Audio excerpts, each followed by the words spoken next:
Le plus important, c'est que j'ai apporté ma Bible. Cette foi vit dans mon cœur chaque jour. Aussi longtemps que je serai président, personne ne vous empêchera de pratiquer votre foi et de prêcher ce qui se trouve au fond de votre cœur. Bonjour, je suis serviteur de Dieu Alan Rich et je vais vous parler du président américain Trump par rapport à Israël.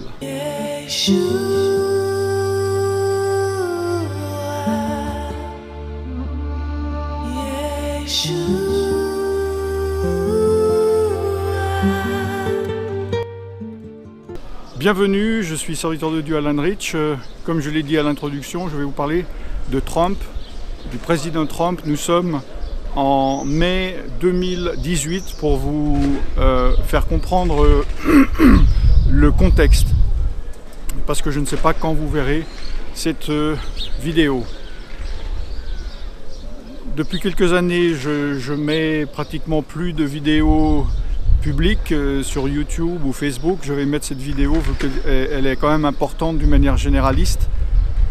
Mais vous la retrouvez évidemment sur tvjesuschrist.com, sur la chaîne principale, et sur la chaîne Israël, qui parle d'Israël, les Israélites, les racines juives du christianisme, qui concerne tous les chrétiens.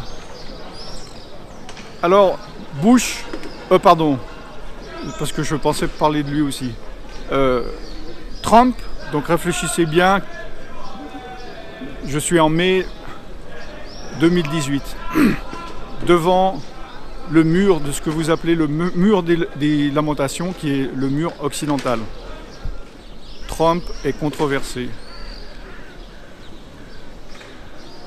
Dans le monde entier, il est moqué. Et il y avait une opposition, une moquerie de Trump déjà bien avant les élections. J'explique un peu pour ceux qui ne connaissent ce qui s'est passé, qui ne parlent que français et qui ne connaissent que par ces choses par les médias français. C'est vraiment le petit bout de la lorgnette. Personne dans le monde, personne aux États-Unis ne pensait qu'il allait être élu. Il y avait une confiance absolument incroyable. Il faisait déjà la fête en pensant que la candidate démocrate Hillary Clinton allait devenir présidente. Tous les artistes, les chanteurs, les musiciens, les acteurs, etc., avaient déjà préparé de grands concerts, de célébrations. Tout disait que Trump n'avait aucune chance. Et pourtant, il a été élu. Alors, je vais dire quelque chose qui vont sûrement en choquer certains. Moi, je pense que c'est Dieu qui l'a voulu. Dieu l'a permis. Alors, avant de vous énerver, de fermer, de jeter votre ordinateur par terre de colère, écoutez les arguments. Parce que je parle d'une manière spirituelle, des choses spirituelles. Il y a des raisons politiques, il y a l'aspect humain, et il y a l'aspect évidemment au-dessus spirituel. Et au-dessus, donc, dans le spirituel, il y a l'esprit du diable, l'esprit du monde, mais il y a au-dessus, bien sûr, il y a Dieu qui dirige tout. Le cœur des rois est dans la main de l'Éternel, et il le dirige où il veut. C'est dans les Proverbes. Et également dans Ecclésiaste, Dieu est maître des temps et des circonstances. Il fait tomber qui il veut, il fait monter qui il veut. Regardez tout ce qui s'est passé dans la Bible, l'Ancien Testament, comment des personnes ont été mises en place, ont été destituées. Regardez comment le monde qui était le même pendant 30 à 40 ans dans les pays surtout orientaux, avec des personnes qui étaient stables, ont disparu du jour au lendemain.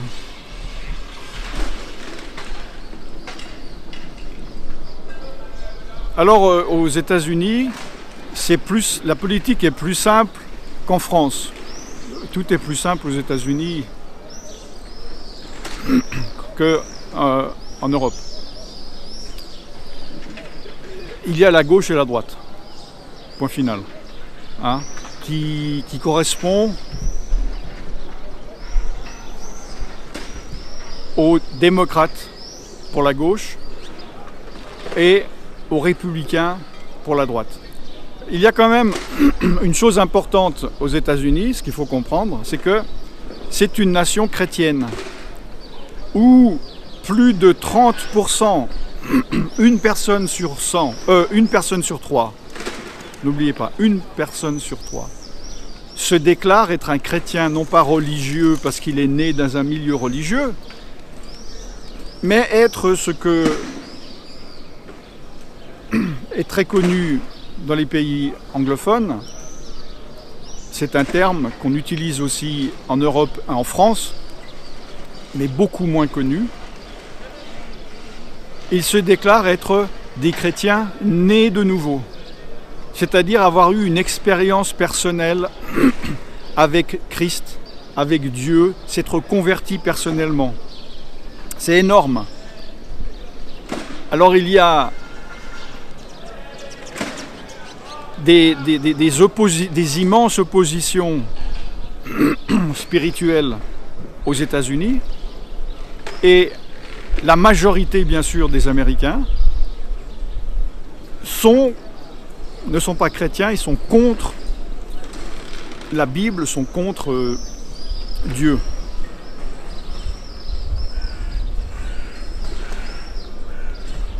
Alors, Donald Trump, il a sûrement beaucoup de défauts, et on lui en rajoute beaucoup d'ailleurs,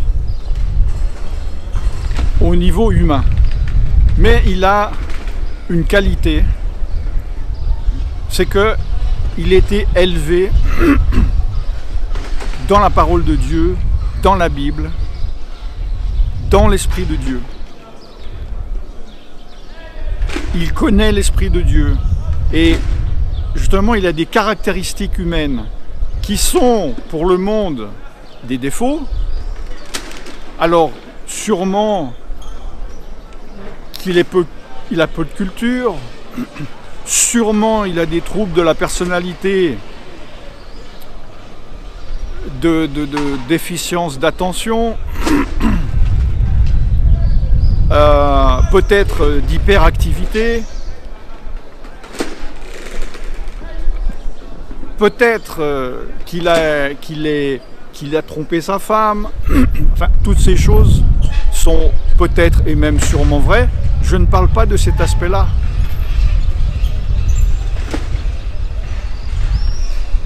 Il y a des gens entre guillemets parfaits,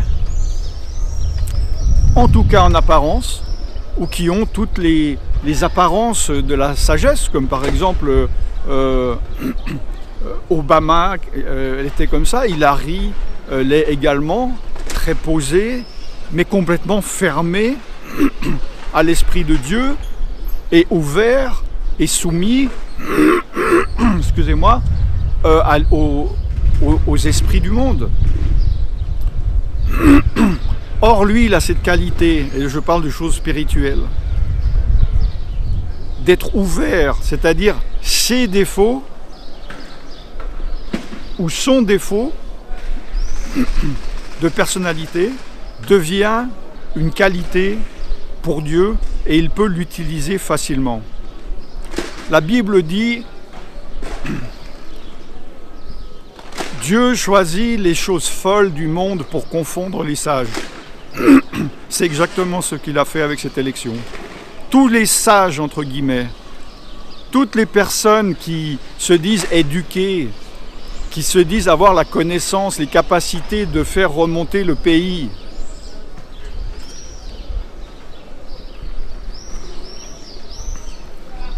ce ne sont pas eux qui ont été élus, mais c'est Donald Trump.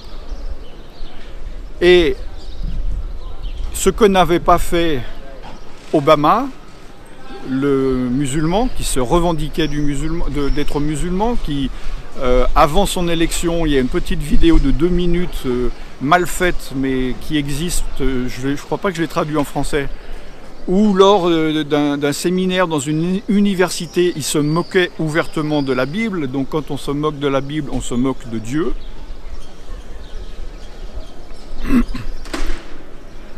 Je vais juste aller en arrière, parce que le soleil monte, et je ne fais pas de coupure, je vous explique juste pourquoi, parce que j'ai mon sac devant. Et en Israël, il n'y a pas le droit de s'éloigner d'un sac, malgré qu'on soit passé par la sécurité.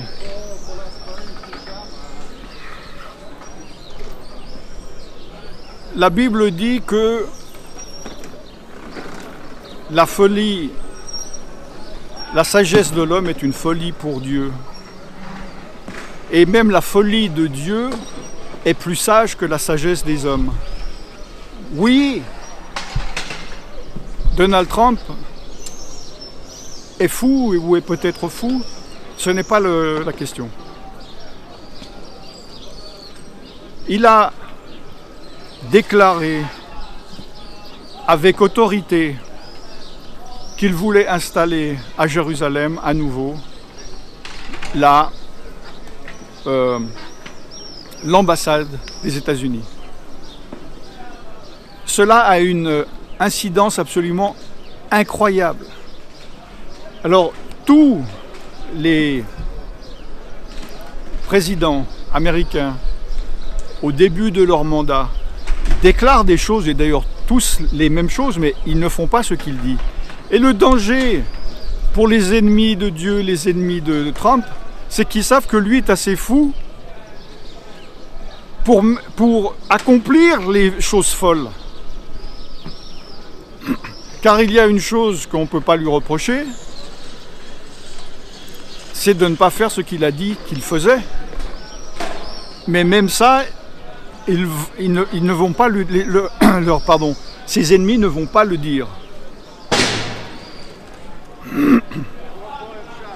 Il est venu ici il y a quelques mois. Je vais vous montrer depuis l'intérieur. Donc c'est ici même, juste derrière moi, que le président Trump est venu.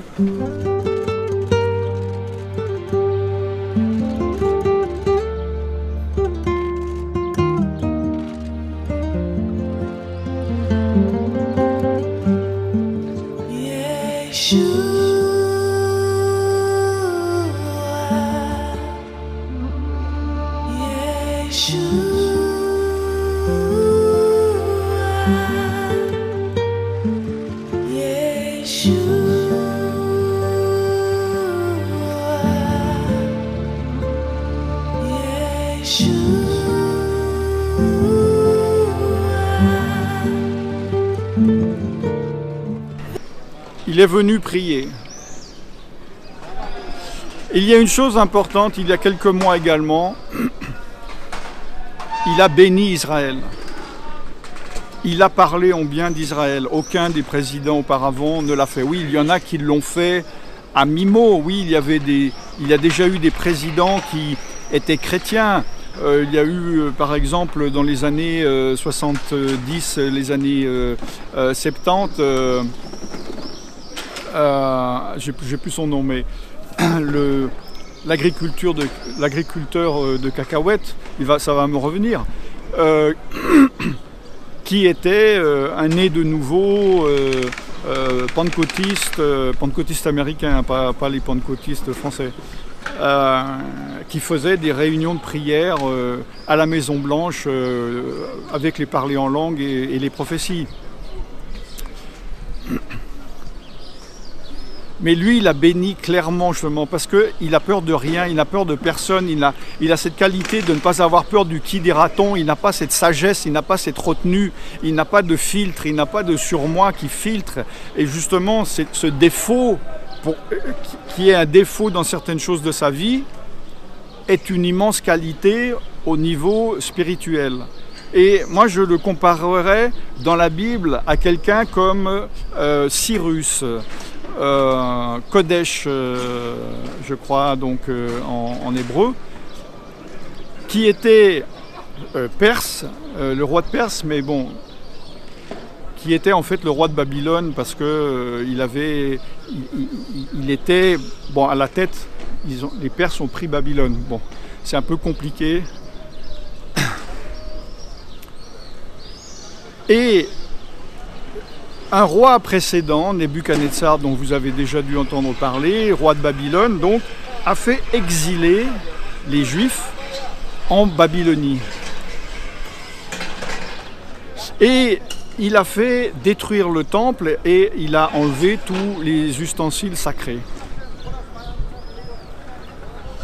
Et la Bible dit que Cyrus, un jour, l'Esprit de Dieu, vous pouvez voir ça dans 2 Chroniques et également dans le livre de Jérémie le prophète, Dieu a réveillé l'esprit de Cyrus et il a dit: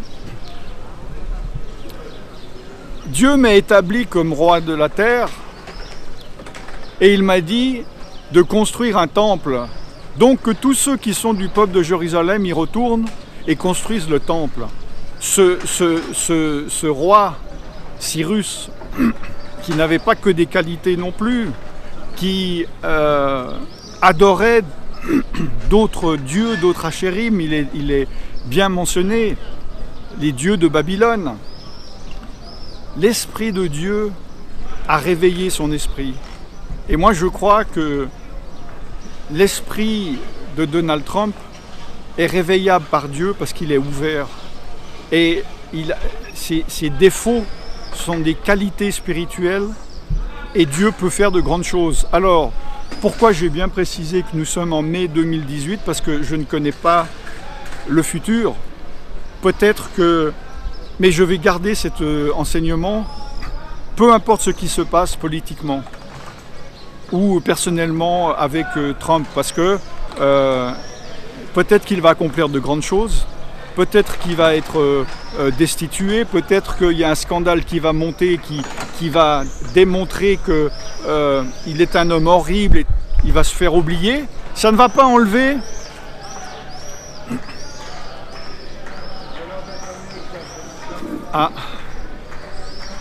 c'est assez étrange parce que là c'est le tunnel qui monte sur l'esplanade du temple et normalement les juifs n'ont pas le droit de monter, puis là ils chantent à tue-tête et à grande voix. Bon, là où ils n'auront pas le droit, mais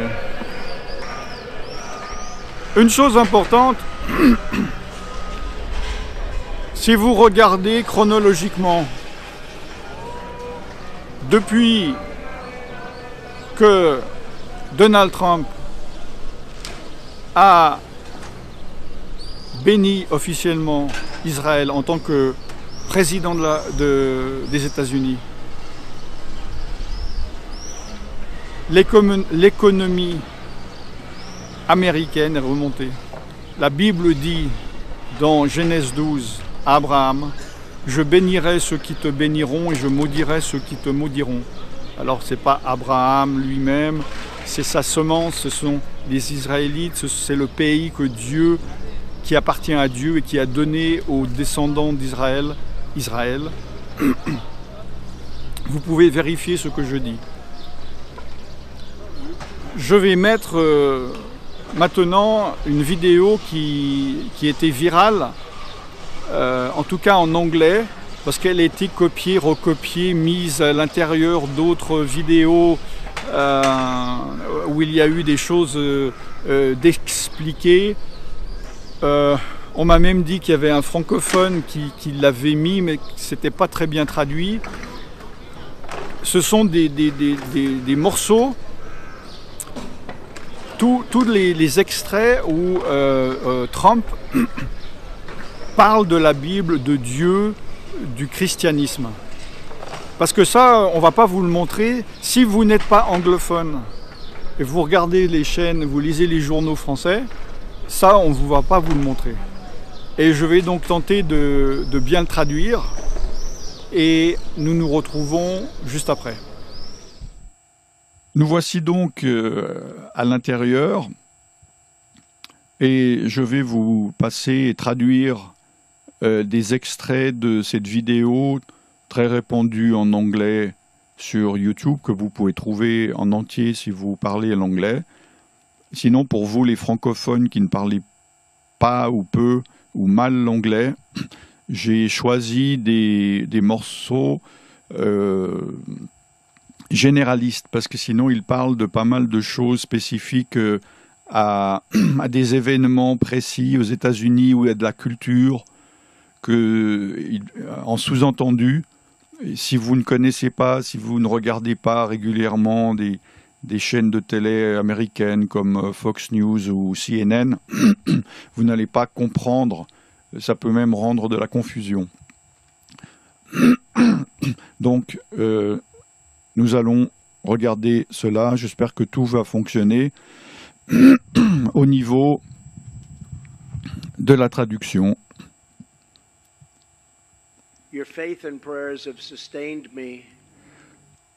Votre foi et vos prières m'ont soutenu.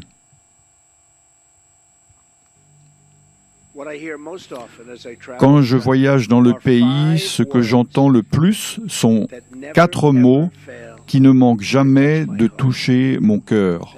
C'est « Je prie pour vous ». Je l'entends si souvent. Je prie pour vous, Monsieur le Président. Le plus important, c'est que j'ai apporté ma Bible. À celui à qui on donne beaucoup, beaucoup lui sera demandé. J'ai juré mon intronisation sur la Bible même avec laquelle ma mère m'enseignait lorsque j'étais enfant. Ma mère m'a donné cette Bible il y a de longues années. Cette foi vit dans mon cœur chaque jour. Nous ne sommes pas juste de la chair, des os et du sang. Nous sommes des êtres humains avec une âme. Notre République a été constituée basée sur le fait que la liberté n'est pas donnée par le gouvernement, mais cette liberté est un don de Dieu. Et l'Amérique continuera son ascension aussi longtemps que nous aurons la foi les uns les autres et la foi en Dieu. Aussi longtemps que nous aurons Dieu, nous ne serons jamais seuls. Le christianisme, si vous considérez des chiffres, je parle de l'école du dimanche, c'est-à-dire l'enseignement biblique des enfants, les gens ne savent pas de quoi je parle. C'est en train de descendre, alors que ça devrait monter, parce que c'est une bonne chose. Il faut que nous réintroduisions cela. Ils nous vous ont traité comme si cela était une mauvaise chose. Mais c'est une bonne chose, c'est même formidable et nous devons ramener ça, parce que c'est une bonne chose. Nous allons protéger le christianisme. Et je peux le dire, je n'ai pas besoin d'être politiquement correct. Nous allons le protéger.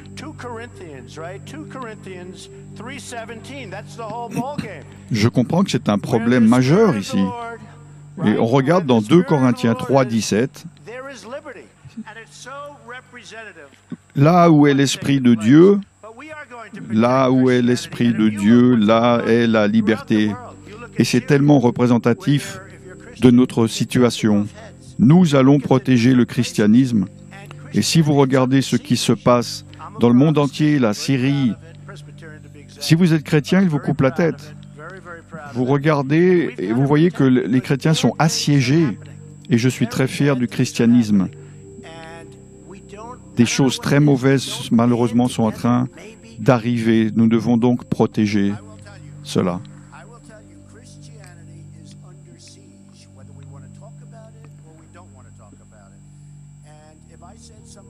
Je vais vous dire, le christianisme est assiégé. Quand on veut en parler, si je dis des choses concernant les chrétiens, que j'ai dites concernant les musulmans, je vais avoir des problèmes. Mais il faut en parler. J'en ai parlé et cela m'a amené beaucoup de problèmes. Mais je sens que j'ai une obligation. C'est moi qui finance ma campagne. Je n'ai donc personne n'a à me dire dans une oreillette ce que je dois dire ou pas. Je dois en parler car je suis un vrai croyant et j'espère que vous l'êtes aussi. Tout le monde est un vrai croyant dans cette pièce, non?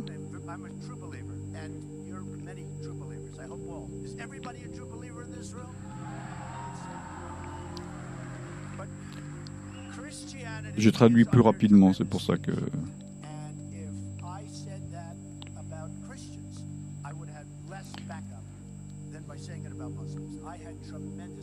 Mais le christianisme est sous un terrible assiégement. Et si je dis cela concernant les chrétiens, j'ai moins de soutien que si je disais cela concernant l'islam. Mais maintenant, tout le monde en parle. Il y a des morts dans le monde entier. Il faut en parler. À Paris, il y en a 130 morts, ils viennent de parler. Le président Obama ne veut pas dire la phrase « l'islam radical est du terrorisme ». Il ne veut pas en parler, il ne veut même pas le mentionner. Comme si ça n'existait pas. Si je disais cela pour les chrétiens, si je disais cela par rapport aux chrétiens, j'aurais moins de problèmes. Vous savez, je suis protestant, je suis presbytérien.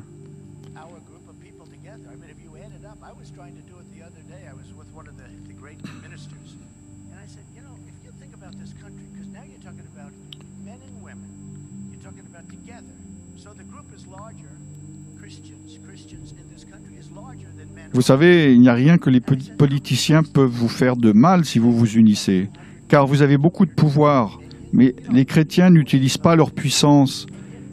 Et en fait, vous êtes le plus grand lobby, mais on n'entend jamais parler de lobby chrétien. Nous devons nous affermir car nous avons de moins en moins de pouvoir politiquement en tant que religion et en tant que puissance.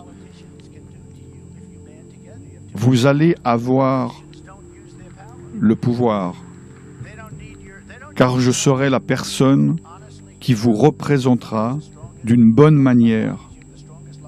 Souvenez-vous-en.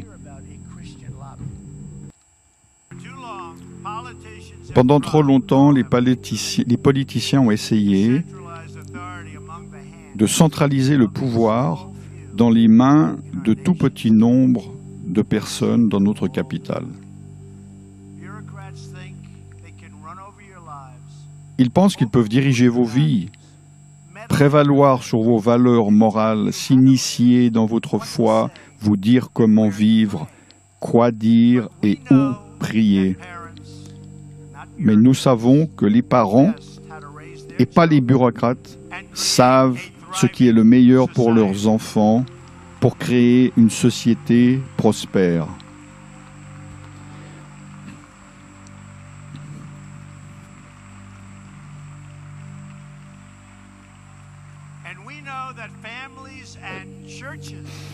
Nous savons que la famille et l'Église, et non pas les représentants du gouvernement, savent créer une communauté forte et aimante.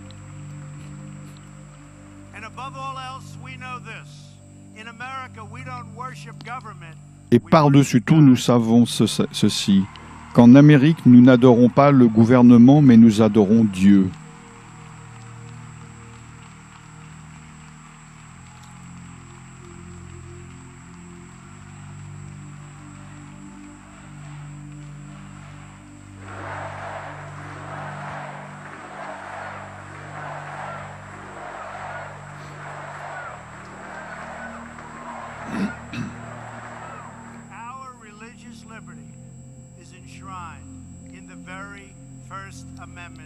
Notre liberté religieuse est conservée précieusement dans notre premier amendement.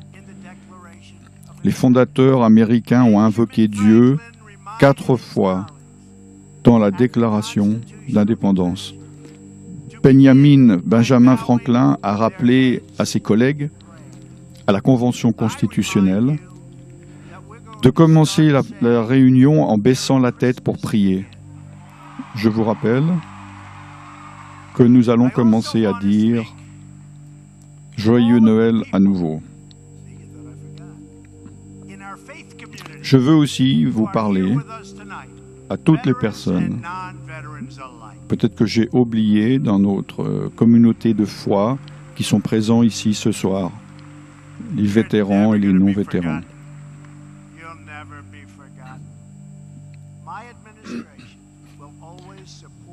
On ne vous oubliera pas. Mon administration supportera toujours et défendra votre liberté religieuse.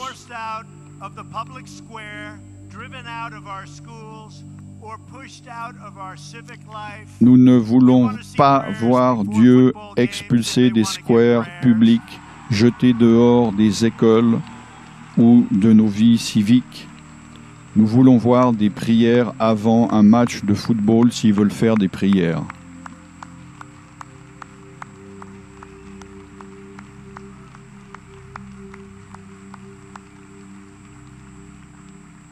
We want all children to have the opportunity to know the blessings of God. We will not allow the government to censor sermons. Nous voulons que tous les enfants aient l'opportunité de connaître les bénédictions de Dieu. Nous ne permettrons pas au gouvernement de censurer les prédications, les prêches, de restreindre la liberté de parole de nos pasteurs et de nos prédicateurs et des personnes que nous respectons le plus. That is why, just as I promised Pastor Jeffress and other faith leaders, I just signed an executive order following, and this is C'est pourquoi, something that makes me very happy. tout comme je l'ai promis Following through on my campaign pledge, avec des prédicateurs, je viens de signer un ordre exécutif qui me rend très heureux et très fier, qui prendra effet à la fin de ma campagne, qui décrète l'arrêt de l'amendement Johnson qui interfère avec vos premiers amendements du droit à la liberté d'expression. as long as I am president, no one is going to stop you from practicing your faith or from preaching what is in your heart. We want to hear him. Aussi longtemps que je serai président, personne ne vous empêchera de pratiquer votre foi et de prêcher ce qui se trouve au fond de votre cœur. Voilà donc, j'espère que, enfin je sais qu'il y en a qui n'ont pas compris, parce qu'il y en a qui ne comprennent jamais les nuances des choses que l'on explique. Mais bon voilà, tant pis, nous sommes sur Internet, il faut payer le prix pour que ceux qui doivent entendre, et ceux qui ont des oreilles pour entendre, et ceux qui ont des yeux pour voir voient, et ceux qui n'ont pas, eh bien, critiquent, maudissent, et voilà, fassent ce qu'ils ont à faire. Je vous rappelle donc que je mets pratiquement plus en ce moment de vidéos depuis une année ou deux sur YouTube et sur Facebook, mais je mets très régulièrement énormément de vidéos directement sur www.tvjesuchrist.com où il y a plusieurs chaînes 24 heures sur 24 gratuitement. Ce n'est pas sur YouTube, ce n'est pas une chaîne de YouTube, ce n'est pas sur Facebook, ce n'est pas une chaîne de Facebook. Il y a d'autres choses qui existent sur Internet à part ces deux sites. Je vous retrouve donc sur tvjesuchrist.com, là où je remettrai cet enseignement, même s'il disparaît de YouTube ou de Facebook, qui repassera aléatoirement. Et également, évidemment, je mettrai la bande audio sur radiojesuchrist.com, également gratuitement 24 heures sur 24, 7 jours sur 7. Je suis serviteur de Dieu Alan Rich, depuis Jérusalem, là où, au-dessus de moi, derrière moi, le temple sera reconstruit, mais surtout où Jésus-Christ viendra régner 1000 ans pour 1000 ans de paix sur la terre. Shalom.